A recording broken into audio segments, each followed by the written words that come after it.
Não é o Evangelho de João, mas 1 João, capítulo 1, verso 7.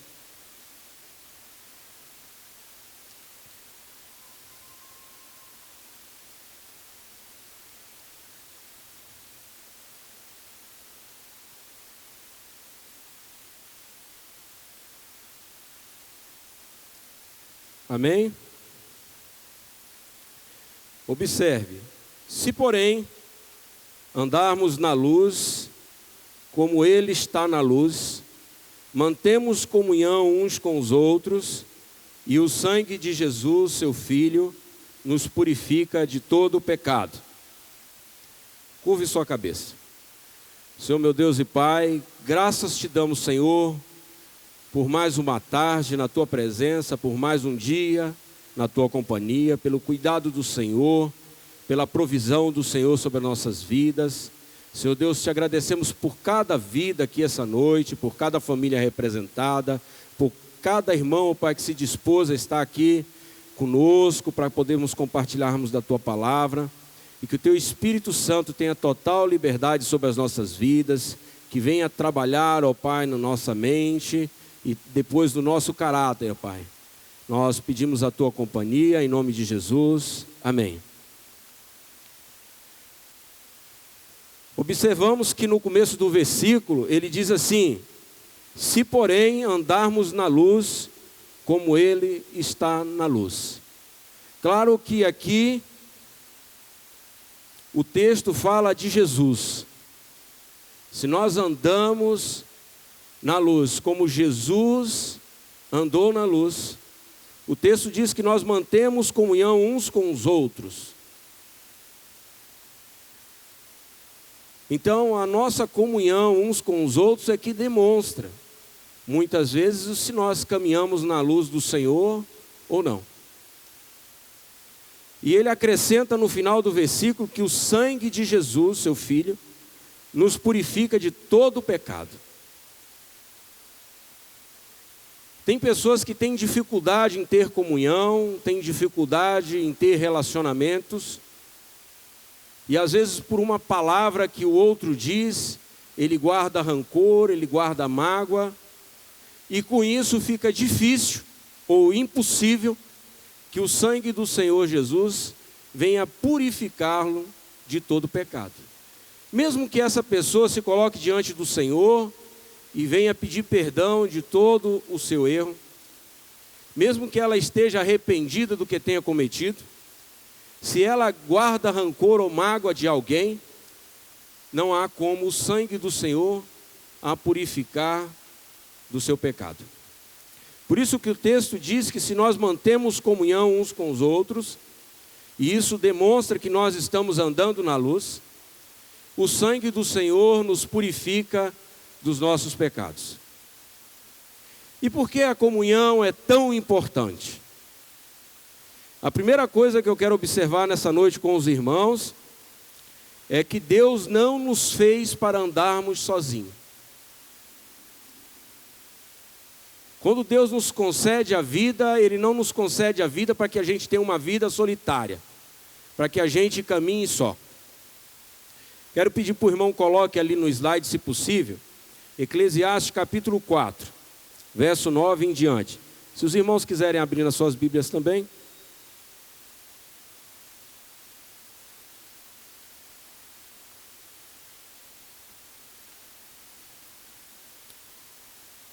Eclesiastes capítulo 4, verso 9, diz assim: é melhor ter companhia do que estar sozinho, porque maior é a recompensa do trabalho de duas pessoas. O texto diz que não é bom que nós andemos sozinhos. É melhor que nós tenhamos companhia. Então isso nos dá uma clareza de que nós não fomos criados para que a gente caminhe sozinho. E ele diz assim ainda no final do versículo: porque maior é a recompensa do trabalho de duas pessoas. Em tudo que nós fazemos, se nós fazemos em conjunto, nós podemos obter maior sucesso. Em um casamento, se os dois caminham lado a lado em uma única direção, eles podem ter sucesso em várias áreas. Na vida profissional, se você tem um colega, um companheiro que te auxilia, e da mesma forma você o auxilia, você pode ter maior sucesso.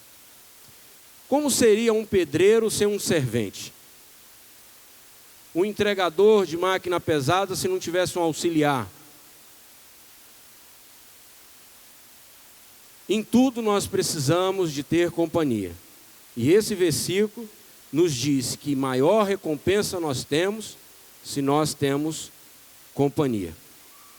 No versículo 10, ele continua dizendo: se um cair, o amigo pode ajudá-lo a levantar-se.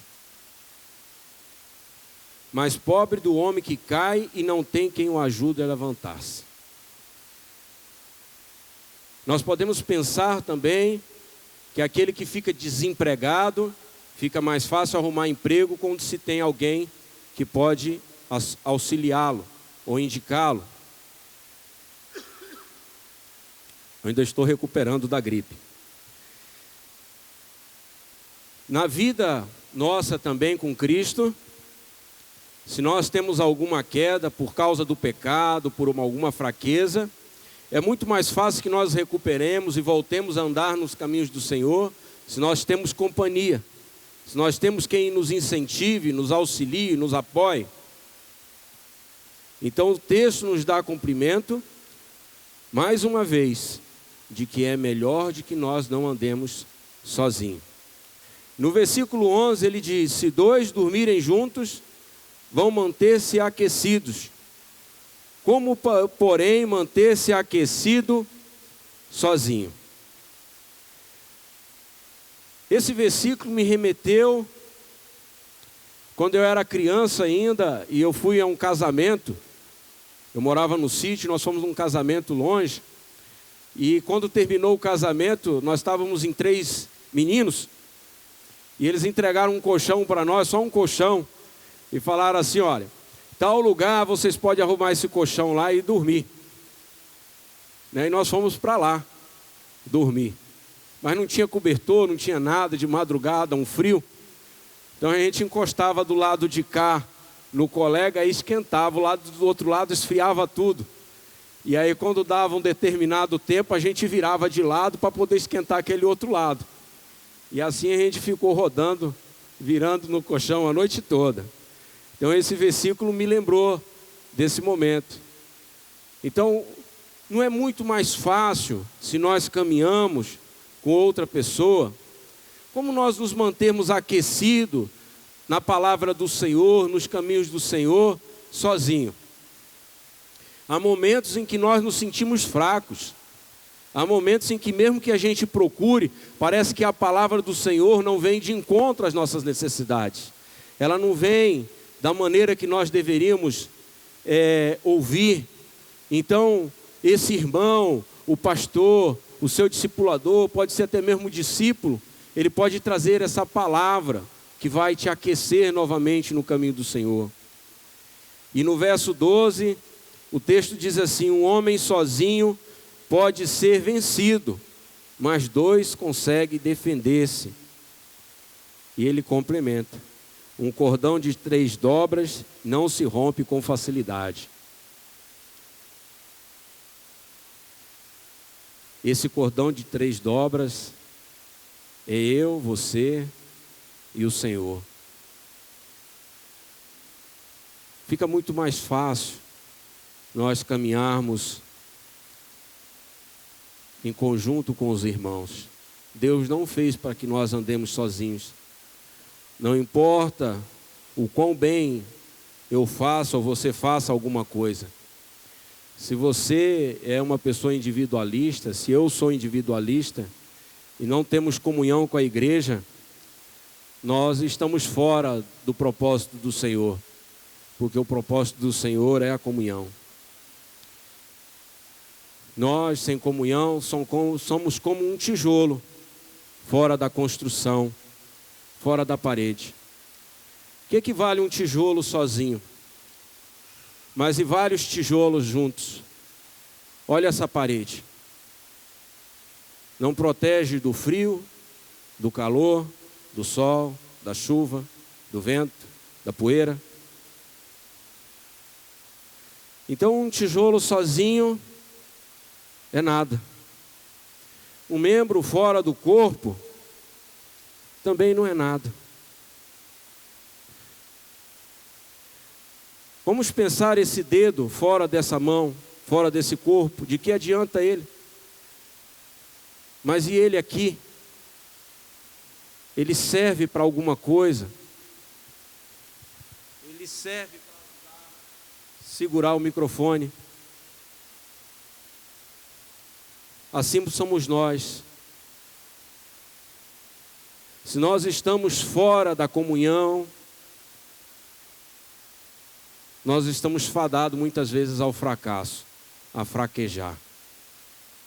Nós precisamos manter a comunhão. Seríamos como um soldado que se perde no campo de batalha. E ele sozinho, encontrado pelo inimigo, fica bem mais fácil de ser abatido. Se ele estiver no pelotão, aí há como ter resistência.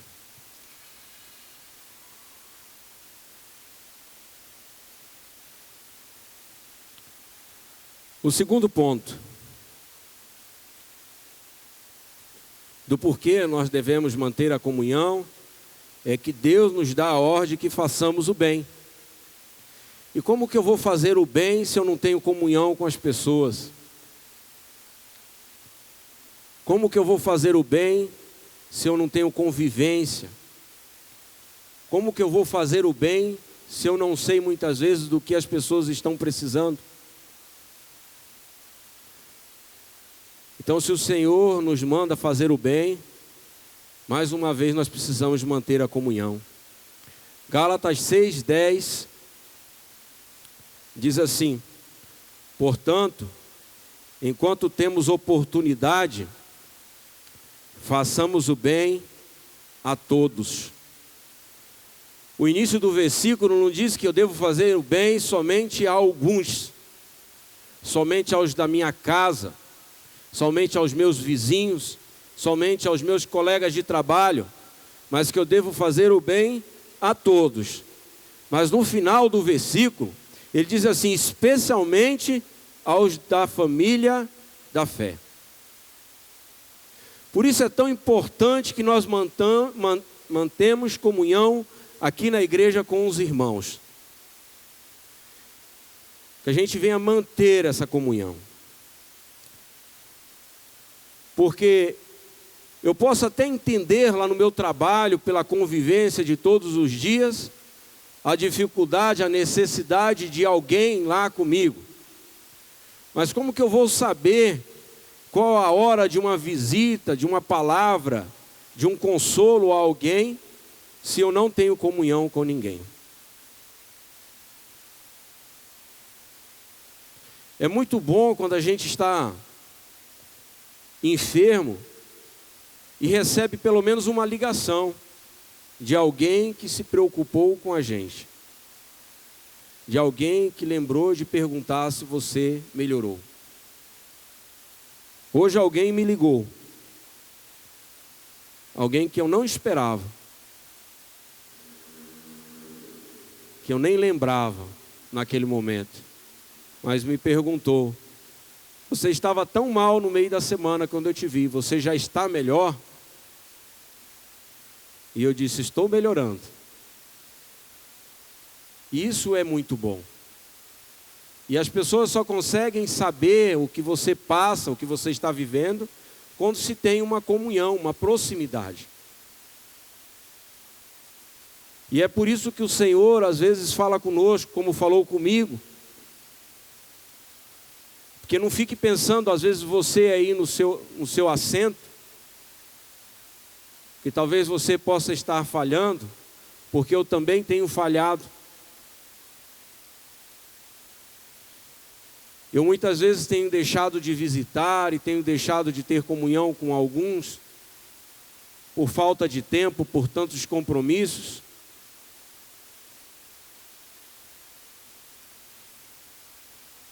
Mas há momentos em que nós temos maior oportunidade de termos essa comunhão. E nós precisamos buscar isso. Em Romanos 12, verso 21, diz assim: não se deixem vencer o mal, não se deixem vencer pelo mal, mas vençam o mal com o bem. Isso nos arremete à primeira parte desse versículo de Gálatas, onde diz que nós temos que fazer o bem a todos. Por quê? Porque muitas vezes há pessoas que nos causam o mal, que nos causam alguma situação de perca emocional, de perca espiritual. Mas nós não podemos olhar para essas pessoas e pensar que nós não temos que fazer nada por elas. Porque o texto diz que nós temos que fazer o bem a todas as pessoas. E o versículo aqui em Romanos 12, 9, diz que nós temos que vencer o mal com o bem. Como que eu venço o mal com o bem? Eu preciso orar por essa pessoa. Eu preciso entregar essa pessoa diante do Senhor, numa oração desejando que o Senhor o alcance, que o Senhor o transforme, que o Senhor derrame a tua graça sobre essa vida também. Esses dias eu ouvi de uma irmã de uma outra denominação uma situação engraçada, porque ela me dizia o seguinte: temos que ter muito cuidado com as orações contrárias. E eu fiquei sem entender, porque no meu coração eu não consigo entender essa situação de oração contrária. Porque como é que eu vou orar a Deus para que faça o mal para o Silvio? Se Deus é amor, Deus é bondade, como é que eu vou desejar o mal para o meu próximo, quando Deus diz que eu tenho que fazer o bem para ele? E no versículo 9 também de Romanos 12 diz assim: o amor deve ser sincero. Ou seja, o amor não pode ser artificial. Eu não posso olhar para o irmão Ivan e dizer assim que eu amo ele em Cristo, só da boca para fora. Eu não posso fazer isso, porque senão estou sendo artificial, eu não estou sendo sincero. E ele continua dizendo assim: odeie o que é mal, apegue-se ao que é bom. Nós devemos nos apegar àquilo que é bom, fazer o bem para as pessoas, independente do que elas possam ter feito para nós. Porque num determinado momento, essa pessoa pode sim ter causado algum mal, mas no outro momento ela pode nos causar muito bem. Eu tive um rapaz que eu estudei com ele, ali no Lauro Beno, e que num período nosso ali entre adolescência e juventude, nós tivemos uma intriga por causa de futebol. E por muito tempo ele ficava mandando recados para mim que ia me pegar. E um dia eu, com aquela situação toda, mandei o recado para ele que então ele me esperasse lá, que a gente ia resolver aquela situação naquele dia. Mas aí ele resolveu que não ia esperar. Terminou a aula e eu procurei ele para que a gente conversasse. Eu não sabia o que ia acontecer, mas eu estava, como diz o outro, preparado para qualquer situação. E não teve nada. E depois de um tempo, a escola, a direção, sabendo daquele problema, resolveu colocar nós dois estudarmos na mesma sala. Era oitavo ano.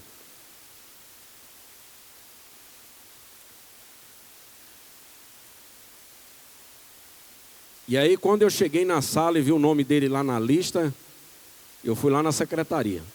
Falei: olha, eu queria que vocês me mudassem do oitavo, eu não lembro qual que era, para o A, para o B, ou do B para o A, porque eu não posso estudar naquela sala.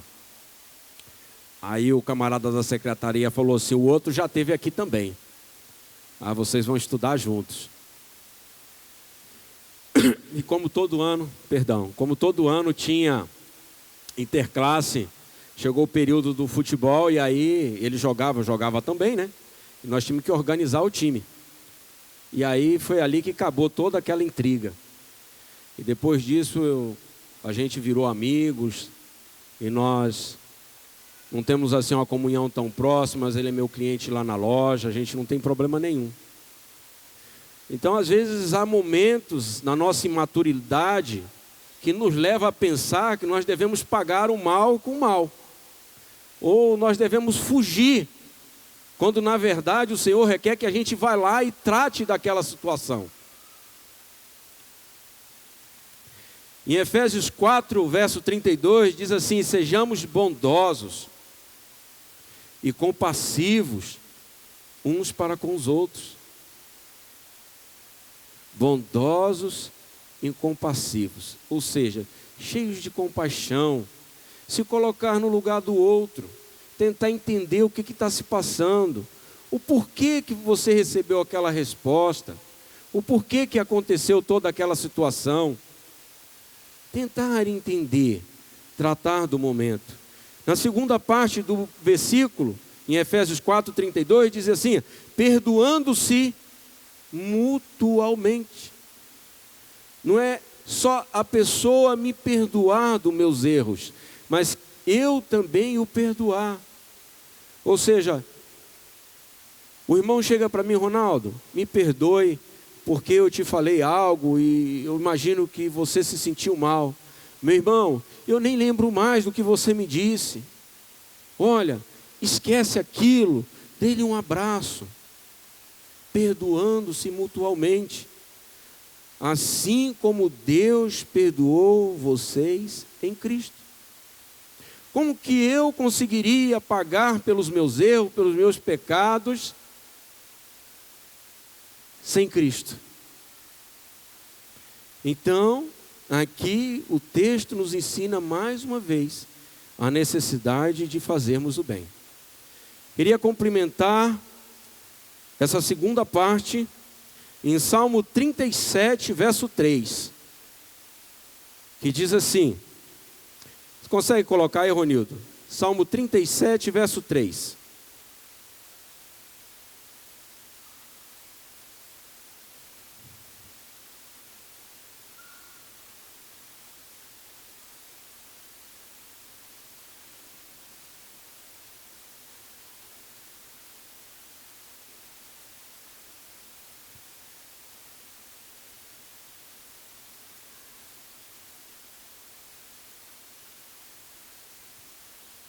Tudo bem. Vamos lá.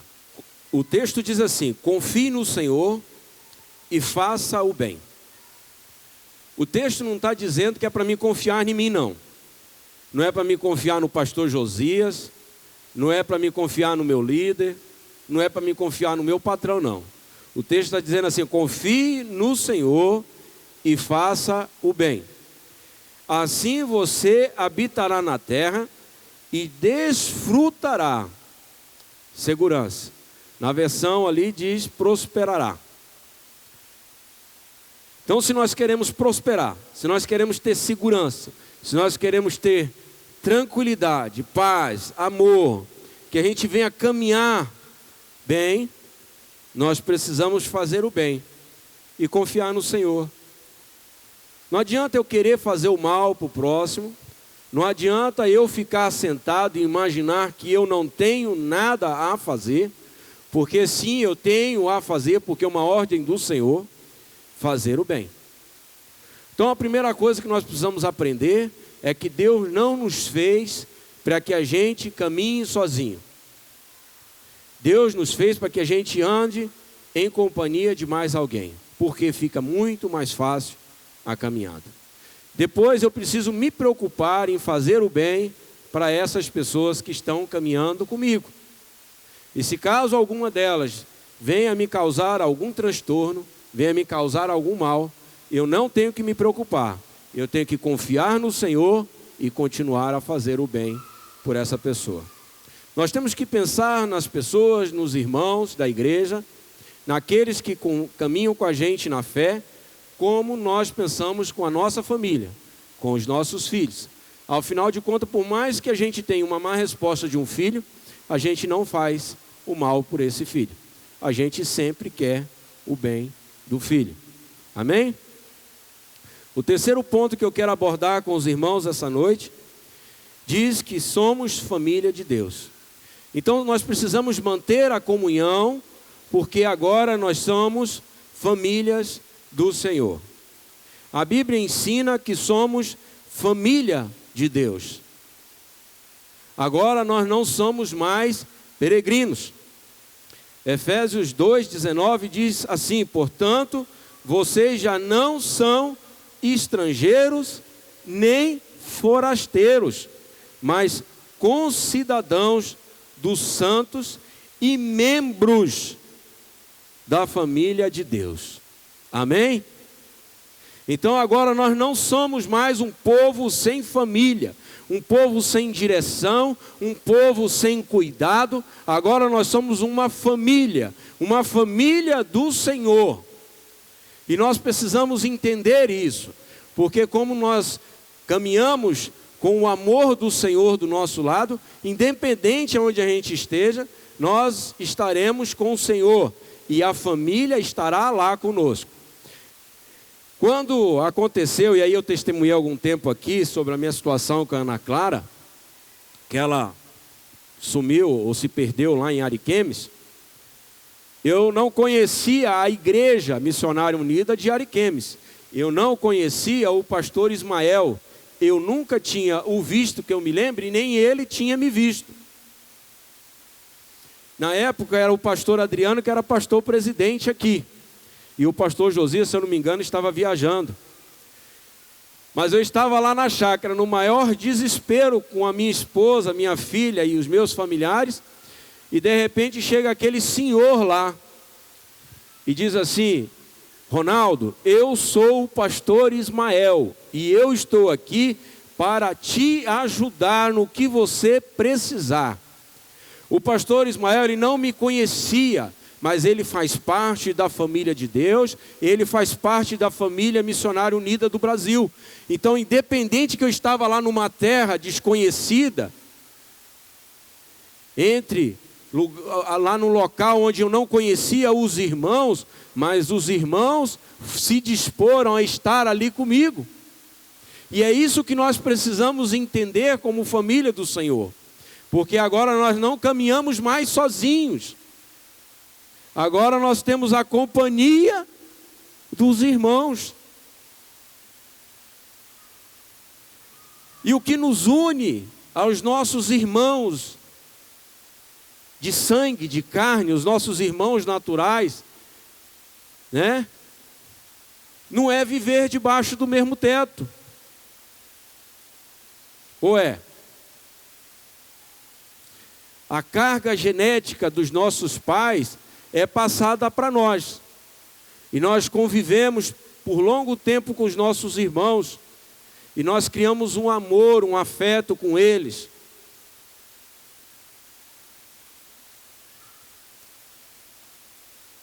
E nós, como igreja, somos uma família? Sim, somos uma família.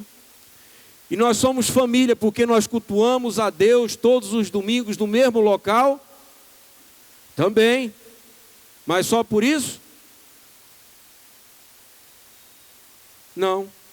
Mas porque nós compartilhamos da mesma vida em Cristo.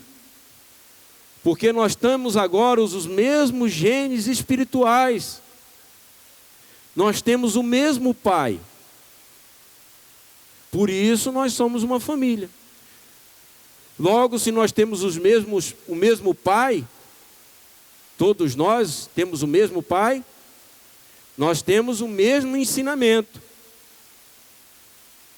E assim como uma criança aprende a andar com os pais lá na infância, e com os irmãos mais velhos, nós também aprendemos aqui na igreja a caminhar junto com os irmãos e com os ensinamentos de Deus.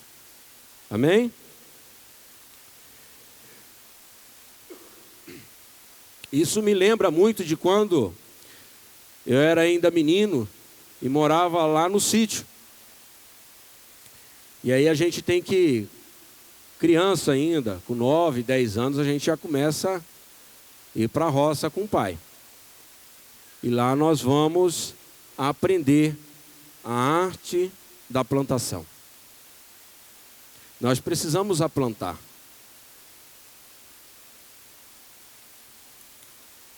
Nós aprendemos a plantar, limpar, cuidar. Algumas plantas têm que tirar um broto, outro deixar só a guia mestra. Mas tem todo um cuidado para que aquela árvore chegue a produzir. E nós vamos aprendendo. E nós aqui na igreja, como irmãos, também é da mesma forma. A gente chega na igreja vazio, sem nenhum entendimento, e nós começamos a caminhar juntos, nessa comunhão, nessa família. E aí com o ensinamento do pastor, com o cuidado de alguns irmãos, um coloca uma terra, o outro coloca um adubo, né? Uma palavra, uma oração, uma visita, e você começa a crescer. E você vai crescendo. E isso é muito importante. Por isso, família do Senhor. Mas existem pessoas que se preocupam em ir na igreja somente para colher fruto. Infelizmente. Elas não se preocupam em crescer. Imagina só uma pessoa que vai lá e cuida e planta e faz uma plantação, uma lavoura, um milharal, e depois chega lá, um pega 5 espigas, o outro pega 12, e cada um vai só pegando. Ninguém ajudou a cuidar. Como que vai acontecer? Vai faltar. Mas se esses irmãos forem lá e colher também 5 espigas, 1 espiga, 10 espigas, mas guardar dessas espigas semente e plantar e começar a cuidar, não vai ter uma roça maior no próximo ano?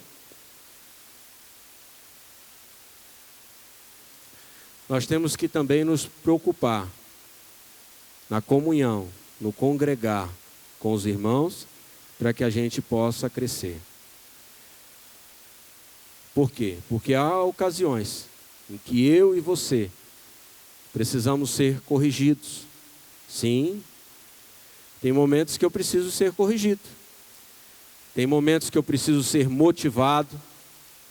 Tem momentos que nós precisamos ser encorajados. Vá, você consegue, você pode, você vai dar conta. Tem momentos que nós precisamos ser carregados. Tem momentos que nós precisamos até mesmo, como eu já disse, ser perdoados.